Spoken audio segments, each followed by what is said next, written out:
നമസ്കാരം. എല്ലാവരെയും business Oracle എന്ന എൻ്റെ പുതിയ ചാനലിലേക്ക് ഹാർദവമായി സ്വാഗതം ചെയ്യുന്നു.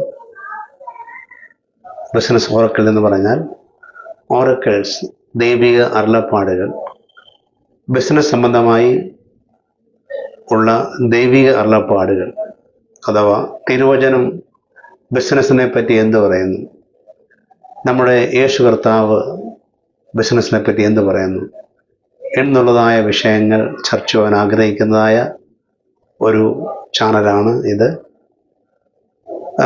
പലപ്പോഴും ചർച്ചകളിൽ നിന്നോ ചർച്ച സംബന്ധമായ പുൽപ്പറ്റുകളിൽ നിന്നോ നാം കേൾക്കാത്തൊരു വിഷയമാണ് ഈ ബിസിനസ് സംബന്ധപ്പെട്ടതായ കാര്യങ്ങൾ.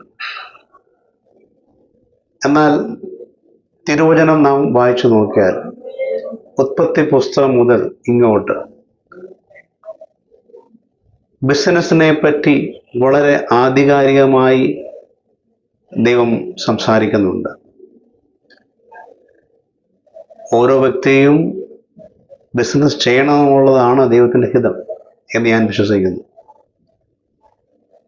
നാം പലപ്പോഴും നമ്മുടെ ദൈനിക ജീവിതത്തിൽ, പ്രത്യേകിച്ച് നമ്മൾ വളർന്നു വരുന്ന സാഹചര്യത്തിൽ, നമ്മളൊരു ജോലിക്കാരനാകാനുള്ളതായ പ്രിപ്പറേഷനിലാണ് നമ്മളെ സൊസൈറ്റി നമ്മളെ തയ്യാറാക്കുന്നത്.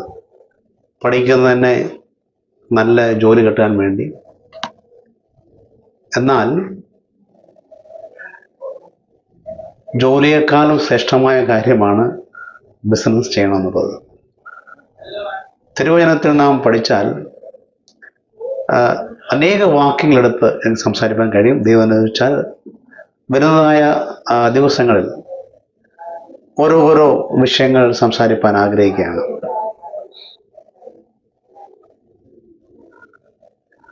നാം ബിസിനസ് ചെയ്യുമ്പോൾ നമ്മൾ മാത്രമല്ല, അനേകർ അതിലൂടെ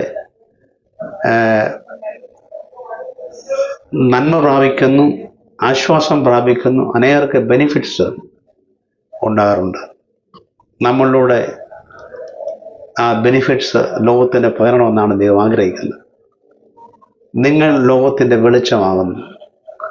അപ്പോൾ നമ്മൾ വെളിച്ചമാകുന്നതിൻ്റെ ഒരു ഭാഗം കൂടിയാണ് അത്. ഞാൻ ഇന്ന് ഒരു കാര്യം മാത്രം, ഒരു തിരുവചനത്തിലെ ഒരു കാര്യം സംസാരിച്ചിട്ട് അവസാനിപ്പിക്കാൻ ആഗ്രഹിക്കുന്നു. വരുന്ന ദിവസങ്ങൾക്ക് പുതിയ പുതിയ വാക്യങ്ങളിലൂടെ നമുക്ക് സഞ്ചരിക്കാം. മത്തായി സുവിശേഷം അതിൻ്റെ 25-ാം അധ്യായത്തിൻ്റെ 14 മുതൽ 30 വരെയുള്ള വാക്യങ്ങൾ നാം വായിക്കുമ്പോൾ അവിടെ യേശു കർത്താവ് പറഞ്ഞൊരു ഉപമയെപ്പറ്റി എഴുതിയിരിക്കുകയാണ്. ഒരു മനുഷ്യൻ പരദേശത്ത് പോകുമ്പോൾ ദാസന്മാരെ വിളിച്ച് അവർക്ക് 5 താലന്ത്, 2 താലന്ത്, 1 താലന്ത് കൊടുത്തിട്ട് അദ്ദേഹം പരദേശത്ത് പോയി. അനേക നാൾ കഴിഞ്ഞിട്ട് അദ്ദേഹം തിരിച്ചു വന്നപ്പോൾ 1 താലന്ത് ലഭിച്ചവൻ ഒഴികെ 5 താലന്ത് ലഭിച്ചവൻ 5ഉം കൂടെ ഉണ്ടാക്കി. 2 താലന്ത് ലഭിച്ചവൻ വ്യാപാരം ചെയ്ത്, ക്ലിയറായിട്ട് എവിടെ ചെയ്തു, വ്യാപാരം ചെയ്ത് 2ഉം കൂടെ സമ്പാദിച്ചു. എന്നാൽ 1 താലന്ത് ലഭിച്ചവൻ അദ്ദേഹത്തെ പേടിച്ചിട്ട് ഇങ്ങനെ അത് സൂക്ഷിച്ചു വെച്ചു. 5 താലന്ത് ലഭിച്ചവൻ 5ഉം കൂടെ സമ്പാദിച്ചപ്പോൾ അവനെ പുകഴ്ത്തി. അതുപോലെ 2 താലന്ത് ലഭിച്ചവനും 2ഉം കൂടെ സമ്പാദിച്ചപ്പോൾ അവനെ പുകഴ്ത്തി, പ്രതിഫലവും കൊടുത്തു. എന്നാൽ 1 താലന്ത് ലഭിച്ചവൻ വളരെ സൂക്ഷിച്ചു വെച്ചു, അവനെ ശപിക്കുന്ന ഒരു അനുഭവം നമ്മൾ തിരുവനന്തപുരത്തിൽ വായിക്കുന്നു. യേശു കർത്താവ് പറയുന്ന ഉപമയാണത്. ഇത് നമ്മൾ പലപ്പോഴും ചെറുപ്പം തൊട്ടേ കേട്ടിട്ടുണ്ട്. ഇത് താലന്ത് എന്ന് പറഞ്ഞാൽ കൃപാവരം എന്നൊരു അർത്ഥത്തിലാണ് ഞാൻ കേട്ടത് മുഴുവൻ. അത് ഏറെക്കുറെ ശരിയുമാണ്. കാരണം നമ്മൾ ചർച്ചകൾ, പ്രത്യേകിച്ച് പെന്തക്കോസ്ത് ചർച്ചകളിലൊക്കെ താലന്ത് പരിശോധന എന്നൊരു സംഭവമുണ്ട്. താലന്ത് പരിശോധന, പാട്ട് മത്സരം, പ്രസംഗ മത്സരം, അതുപോലെ ദൈവീയ കൃപകളെ ഇങ്ങനെ പരിപോഷിപ്പിക്കുന്ന ഒരു പ്രോഗ്രാമാണ് താലന്ത് പരിശോധന. അത് തന്നെ ഈ വാക്യത്തിൽ നിന്നാണ് എടുത്തതെന്നാണ് എൻ്റെ വിശ്വാസം. പലപ്പോഴും താലന്ത് എന്ന് പറഞ്ഞാൽ നമുക്ക് കിട്ടിയ കഴിവുകളാണ്. പാട്ട് പാടാനുള്ള കഴിവ്, അഥവാ പ്രസംഗിക്കാനുള്ള കഴിവ്, ഓരോ എഴുതാനുള്ള കഴിവ്, അങ്ങനെ പല കഴിവുകളെയാണ് താലന്ത് എന്നാണ് വിശേഷിപ്പിച്ചിരിക്കുന്നത്.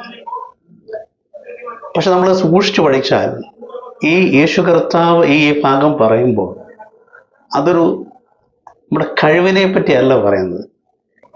അതായത് പൂർണ്ണമായും ബിസിനസ്സിനെ എൻകറേജ് ചെയ്തോട് സംസാരിക്കുന്ന വാക്യമാണ്. എന്ന് പറഞ്ഞാൽ ഇവിടെ 5 താലന്ത് ലഭിച്ചവൻ 5 കൂടെ ബിസിനസ് ചെയ്ത്, ഇംഗ്ലീഷ് വായിച്ചാൽ മനസ്സിലാകും, ബിസിനസ് ചെയ്ത് 5 കൂടെ ഉണ്ടാക്കി. സത്യം പറഞ്ഞാൽ 100% സക്സസ് ഇൻ ബിസിനസ് അതാണ്. 2 താലന്ത് ലഭിച്ചും 2 കൂടെ കിട്ടി, അതും 100% സക്സസ് ആണ്. എന്നാൽ 1 ലഭിച്ചവൻ അതുകൊണ്ട് സൂക്ഷിച്ചു വെച്ചു. അത് നമ്മൾ വിചാരിക്കാം മടിയനാണ്, അവരങ്ങനെ വിളിക്കുന്നുണ്ട്, ദുഷ്ടനും മടിയനുമായ ദാസൻ എന്നൊക്കെ വിളിക്കുന്നുണ്ട്. മടിയൻ എന്നതിലുപരി പേടിച്ചിട്ടാണ്, ആ യജമാനെ പേടിച്ചിട്ടാണ് സൂക്ഷിച്ചു വെച്ചത്. കാരണം അറിയാമോ, അവിടെ ആ സൂക്ഷിച്ചു വെക്കുമ്പോൾ പറയുന്നൊരു വാക്യമുണ്ട്, 1 താലന്ത് ലഭിച്ചവൻ അടുക്ക വന്ന്,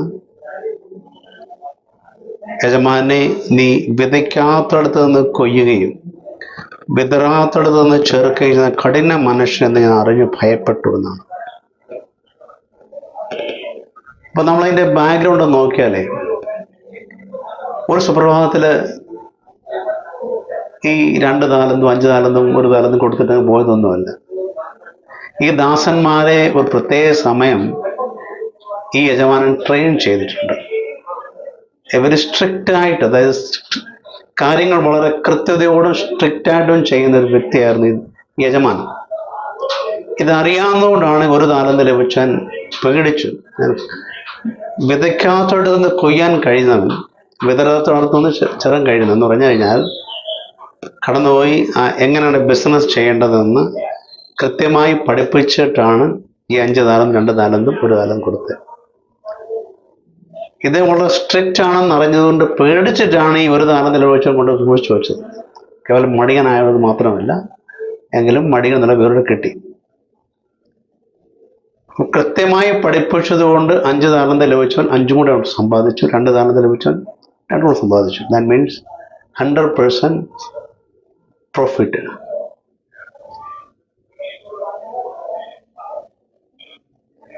ഇവിടെ യേശു കർത്താവ് പൂർണ്ണമായും ബിസിനസ്സിനെ പറ്റിയാണ് പറയുന്നത്. ഇതൊരു കഴിവിനെ പറ്റി പറയുന്ന ഭാഗമല്ല. നമ്മൾ തെറ്റിദ്ധരിക്കപ്പെട്ടതാണ്, ഇത് കഴിവാണ്, ടാലൻ്റാണെന്ന്. ഇത് ടാലൻ്റ് എന്ന് പറഞ്ഞാൽ ഇംഗ്ലീഷിൽ ദിനാർ നെയ്റ്റുണ്ട്, അവിടുത്തെ ഒരു കോയിനാണ് എന്നുള്ളതേ ഉള്ളൂ. ഇത് യേശു കർത്താവ് പൂർണ്ണമായിട്ട് ബിസിനസ്സിനെ സപ്പോർട്ട് ചെയ്ത് പറയുന്നതാണ്, ബിസിനസ്സിനെ പറ്റി എൻകറേജ് ചെയ്ത് പറയുന്നതാണ്. അത് കാരണം താഴെ എഴുതിയിട്ടുണ്ട്, ഈ 1 താലന്ത് ലഭിച്ചവനെ ശാസിക്കുമ്പോൾ പറയുന്നുണ്ട്, നീ ഇതുകൊണ്ട്, മലയാളത്തിൽ പൊൻവാണിഭക്കാരൻ്റെ അടുത്ത് കൊടുത്തിരുന്നെന്നാണ് എഴുതിയിരിക്കുന്നത്. ഇംഗ്ലീഷിൽ ബാങ്ക് എന്ന് എഴുതിയിട്ടുണ്ട്. അത് അതായത് ബിസിനസ് പണമിടപാട് സ്ഥാപനത്തിൽ കൊടുത്തിരുന്നെങ്കിൽ എന്നാണ് അതിൻ്റെ അർത്ഥം. ഞാനൊന്ന് ചോദിച്ചോട്ടെ, നമ്മുടെ കഴിവിനെ കൊണ്ട് ഇതുപോലെ ബാങ്കിൽ ലോൺ ഡെപ്പോസിറ്റ് ചെയ്തിട്ട് അതിന് പലിശ മേടിക്കുന്ന രീതിയിലുള്ളതായ സാഹചര്യങ്ങൾ വല്ലതുണ്ടോ? ഇത് കഴിവിനെ പറ്റിയാണ് പറഞ്ഞിരുന്നതെങ്കിൽ നമ്മുടെ കഴിവ് കൊണ്ട് എവിടെയെങ്കിലും കൊണ്ട് ഡെപ്പോസിറ്റ് ചെയ്തിട്ട് നമ്മൾ പലിശ മേടിക്കുന്ന ഒരു സിസ്റ്റം ഉണ്ടായിട്ടുണ്ടോ? എനിക്ക് അതിനെപ്പറ്റി അറിയത്തില്ല. ആരെങ്കിലും ഉണ്ടെങ്കിൽ പറഞ്ഞു തന്നാൽ നല്ല കാര്യം. ഇവിടെ യേശു കർത്താവ് അതുകൊണ്ടാണ് പറയുന്നത്, യേശു കർത്താവ് പ്യുവർ ബിസിനസ്സിനെ പറ്റിയാണ് സംസാരിക്കുന്നത്. ഞാൻ വിശ്വസിക്കുന്നു നാം തെറ്റിദ്ധരിക്കപ്പെട്ട ഒരു ഭാഗമാണിത്. ഇവിടെ യേശു കർത്താവ് തരുന്നൊരു മെസ്സേജ് ഉണ്ട്. നാം കഠിനമായി സിസ്റ്റമുണ്ട്, ഒരു സിസ്റ്റത്തിൽ നിന്ന് വർക്ക് ചെയ്താൽ 100% ബിസിനസ്സിൽ ലാഭമുണ്ടാക്കുവാൻ കഴിയും, അതായത് സക്സസ് കിട്ടും എന്നുള്ളത് കൃത്യമായിട്ട് യേശു കർത്താവ് ഇവിടെ പറഞ്ഞിരിക്കുകയാണ്. ഇതുപോലെ 100% നമുക്ക് സക്സസ് ഉണ്ടാകാൻ കഴിയും എന്നുള്ളതായ അനേക വാക്യശലകങ്ങൾ നമുക്ക് കാണുവാൻ കഴിയും. ഈ വചനത്തിൽ ഞാൻ പറയാൻ ആഗ്രഹിക്കുന്നത് യേശു കർത്താവ് ബിസിനസ്സിനെ സപ്പോർട്ട് ചെയ്യുന്നതാണ്. ഞാൻ വിശ്വസിക്കുന്നു നിങ്ങളുടെ ഹൃദയത്തിൽ ടച്ച് ചെയ്തിട്ടുണ്ട്. ഒരു പുതിയ ചിന്ത, ഒരു ചിന്തയ്ക്ക് കാരണമാക്കിയിട്ടുണ്ടെന്ന് ഞാൻ വിശ്വസിക്കുന്നു. ദൈവം ആഗ്രഹിക്കുന്ന നമ്മളെല്ലാം ബിസിനസ് ചെയ്യണമെന്നാണ്. എന്നാൽ അത്ര എളുപ്പമുള്ള കാര്യമല്ല. വളരെ പതുക്കെ ചെയ്ത് പഠിച്ചാൽ നമുക്ക് ബിസിനസ് ചെയ്യാൻ കഴിയും. അത് ദൈവരാജ്യത്തിൽ, നമ്മുടെ ജീവിതത്തിലും ദൈവരാജ്യത്തിനും മുതൽക്കൂട്ടാക്കാൻ കഴിയും. ഒരു ഉദാഹരണത്തോടെ പറഞ്ഞിട്ട് ഞാൻ അവസാനിപ്പിക്കാൻ ആഗ്രഹിക്കുന്നു. വളരെ ചെറിയൊരു ഉദാഹരണമാണ്, ചെറിയതല്ല, വളരെ ഇമ്പോർട്ടൻ്റായ ഉദാഹരണമാണ്. അതായത് യേശു കർത്താവിൻ്റെ മരണസമയത്ത്, ക്രൂശിൽ മരിച്ച ശേഷം ആ അവസരം നമുക്കെല്ലാം അറിയാം. ശിഷ്യന്മാരെല്ലാം വിട്ട് ഓടിപ്പോയി. കാര്യം അവരൊക്കെ സാധാരണക്കാരാണ്, അവരൊക്കെ പേടിച്ചിട്ട് ഓടിപ്പോയി. യോഹന്നാൻ മാത്രമുണ്ട്. കാരണം യോഹന്നാൻ യേശുവിൻ്റെ ഒരു അടുത്ത ബന്ധം കൂടെയാണല്ലോ, നമുക്കറിയാം. യോഹന്നാൻ ഒഴിച്ച് ബാക്കി എല്ലാവരും ഓടിപ്പോയി. യേശു മരിച്ചു, യോഹന്നാനും ഒന്നും മിണ്ടുന്നില്ല, ഇങ്ങനെ നിൽക്കുകയാണ്. ആ സമയത്ത് 2 പേര് അവിടെ കടന്നു. ഒന്ന് അരിമത്യക്കാരനായ ജോസഫും നിക്കോദിമോസും. യോഹന്നാന്റെ സുവിശേഷം 19 അധ്യായത്തിൽ എഴുതിയിട്ടുണ്ട്. നിക്കോദിമോസിനെ പറ്റി എടുത്തു പറഞ്ഞിട്ടുണ്ട് അവിടെ. അവർ ധനവാനായിരുന്നു, അവര് റൂളേഴ്സ് ആയിരുന്നു എന്ന് തിരുവനന്തപുരം വായിക്കാൻ കഴിയുന്നുണ്ട്. യേശുവിൻ്റെ രഹസ്യ ശിഷ്യന്മാരുള്ളവരായിരുന്നവർ. അവർ ധനവാനായിരുന്നത് കൊണ്ട് തീർച്ചയായിട്ടും അവർ ബിസിനസ് ചെയ്യുന്നവരായിരിക്കാം. അവർക്ക് ധൈര്യത്തോടെ കടന്നെന്ന് യേശുവിൻ്റെ ശരീരം ചോദിച്ചു പീലാത്തോസിനോട്. പീലാത്തോസ് വിട്ടുകൊടുത്തു, നമുക്കറിയാം. ഒരു സമയത്ത് നിക്കോദിമോസ് യേശു കർത്താവിൻ്റെ അടുത്ത് വന്നതാണ്. രാത്രിയിൽ വന്നു എന്നാണ് നമ്മൾ എഴുതിയിരിക്കുന്നത്. എന്നാൽ യേശു ആ നിക്കോദിമോസിനെ തള്ളിക്കളഞ്ഞില്ല. അവൻ ചെയ്ത ബിസിനസ്സിനോട് പ്രോത്സാഹിപ്പിച്ചു, രഹസ്യനായി കണ്ടിന്യൂ ചെയ്തുകൊണ്ടിരുന്നു. യേശുവിൻ്റെ മരണസമയത്ത് ആ വലിയ ശുശ്രൂഷ ചെയ്യുവാൻ തിരഞ്ഞെടുത്ത 2 പേരിലാണ് അരിമത്യക്കാരനായ ജോസഫും നിക്കോദിമോസും. അതുകൊണ്ട് ബിസിനസ് ചെയ്യുവാൻ ആഗ്രഹമുള്ളവർ ബിസിനസ് ചെയ്യണം. നിലവിൽ ബിസിനസ് ചെയ്യുന്നവർ അത് ധൈര്യത്തോടെ മുമ്പോട്ട് പോകണം. ദൈവഹിതമാണിത്. അതുമൂലം നമ്മുടെ ജീവിതത്തിലൊരു അനുഗ്രഹത്തിന് കാരണമാകും. അതുമൂലം ദൈവനാമത്തിൻ്റെ മഹത്വത്തിനും കാരണമാകും. ജീവിതത്തിൽ മുമ്പോട്ട് പോകാൻ ദൈവം നമ്മളെപ്പറ്റി ആഗ്രഹിക്കുന്നു. ദൈവം അനുഗ്രഹിക്കട്ടെ. ഇതുപോലത്തെ പുതിയ വീഡിയോയുമായി ഇനിയും കാണാം. God bless you all.